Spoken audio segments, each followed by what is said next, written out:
Here's the Iranian President, Mahmoud Ahmadinejad.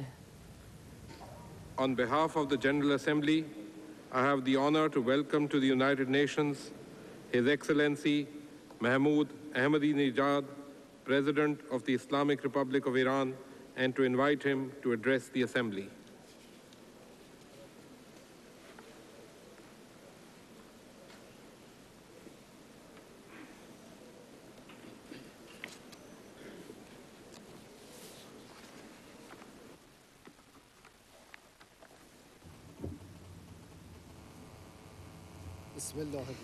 In the name of God, the Compassionate, the Merciful. All praise be to Allah, the Lord of the universe, and peace and blessing be upon our Master and Prophet Muhammad and his pure household and his noble companions. O God, hasten the arrival of Imam al-Mahdi and grant him good health and victory, and make us his followers and those who attest to his rightfulness. President, dear colleagues, ladies and gentlemen, I thank Almighty God for granting me, once again, the opportunity to address this important international forum. I wish, at the outset, to begin by congratulating you for having assumed the presidency of the 64th session of the UN General Assembly, and wish every success in your efforts.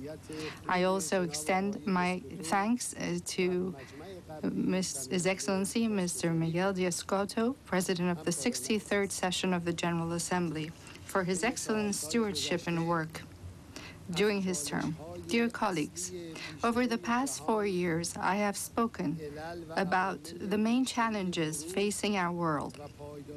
I have discussed the roots and underlying causes of these challenges and the need for world powers to review their outlook and work out new mechanisms to address the pressing international problems before us.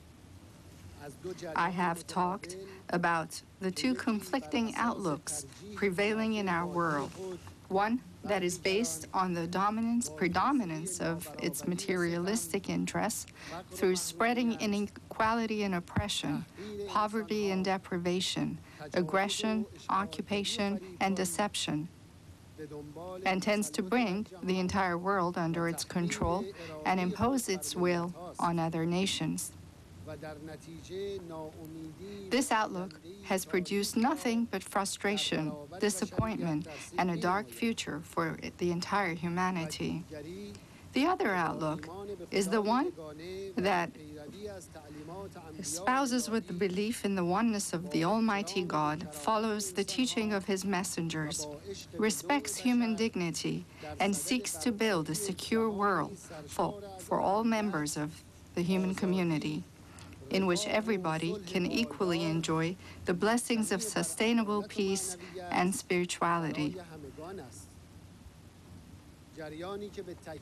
This latter is an outlook that respects all human beings, nations, and valuable cultures in defiance of all types of discrimination in the world, and commits itself into a constant fight to promote equality for all before the law on the basis of justice and fraternity, laying a solid foundation to guarantee equal access for all human beings in their quest to excel in knowledge and in science.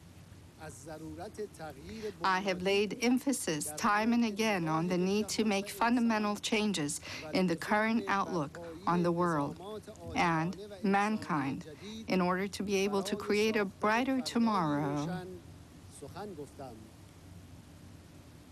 Friends and colleagues, today I wish to share with you a few points about the changes that should take place. First, clearly, the continuation of the current circumstances in the world is impossible. Current inequitable and unfavorable conditions run counter to the very nature of humankind and move in a direction which contravenes the truth and the goal behind the creation of the world. It is no longer possible to inject thousands of billions of dollars of unreal wealth to the world economy simply by printing worthless paper assets or transferring inflation as well as social and economic problems to others through creating severe budget deficits. The engine of unbridled capitalism, with its unfair system of thought, has reached the end of the road and is unable to move. The era of capitalist thinking and the imposition of one's thoughts on the international community intended to dominate the world in the name of globalization and the age of setting up empires is over. It is no longer possible to humiliate nations and impose double standards on the world community.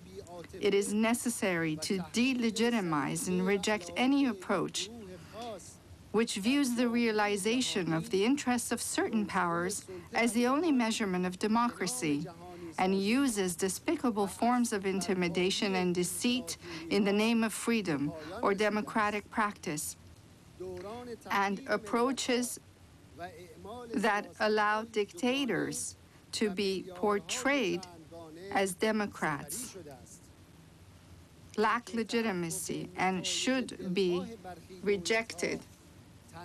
The time has come to an end for those who define democracy and freedom and set standards while they themselves are the first who violate its fundamental principles.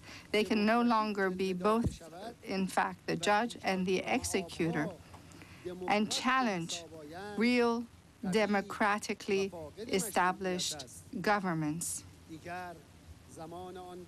So I'd like to say again that the time has passed for a group of people to believe that they alone can define concepts such as democracy and freedom and hold up the criteria for these definitions while simultaneously violating the very principles to which they aspire. Governments can continue which are based on the rule of people. The awakening of nations and the expansion of freedom worldwide will no longer allow others to continue their hypocrisy and vicious attitudes. Because of these reasons, most nations, including the people of the United States, are waiting for real and profound changes. They have welcomed and will continue to welcome changes.